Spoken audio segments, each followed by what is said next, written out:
welcome to the first part of a hopefully recurring series called Talking Creepypasta. And today I'll talk about the most iconic creepypasta that has gotten multiple games, two whole web series that I know of, and 3 films.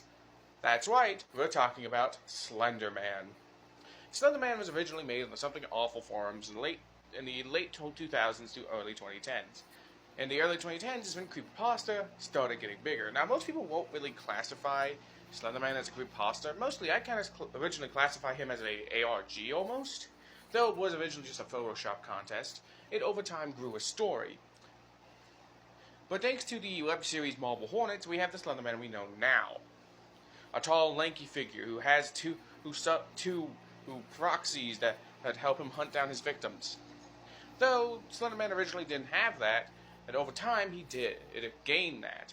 Though Marble Hornet's character was completely different, named the Engineer, not Slender Man, that entire series, plus the multiple games, including Slender the 8 Pages and Slender the Arrival, would build up the Slender Man lore until we have it today.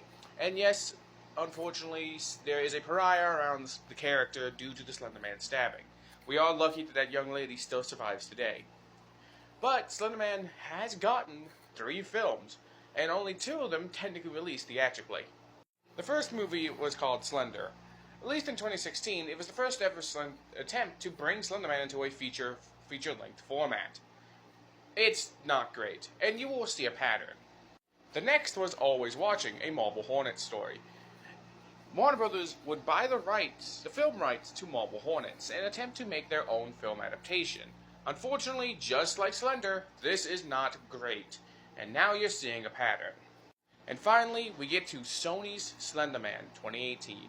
Once again, unfortunately, this film is not great, but the poster goes really hard. I mean, look at this.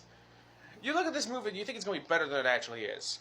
So why are all the Slender Man movies not great? Well, for Sony Slender Man, there is a whole thing going around about I don't know about if it's true or not, but it's about the father of the young lady who survived the stabbing not wanting the film to be released because of his daughter. So I don't know if that's true or not. Can you guys fact check me on that? But all I heard is that he basically sued Sony into a movie removing any references or what he thought were references to his daughter in the film because it was publicizing a family tragedy. Your daughter survived, sir. I understand it was a traumatic moment, but your daughter's okay. Slender and Always Watching were bad because... Well, Slender was bad because of the budget. Well, Always Watching, basically, you looked at Marble Hornets and went, we can do it better, and then did it worse. If you want to watch Marble Hornets, it's still on YouTube. Go watch it. Slender Man also has a ton of games, either fan-made or not. Actually, all of them are fan-made, including the 2 big ones, Slender the 8 Pages and Slender the Arrival.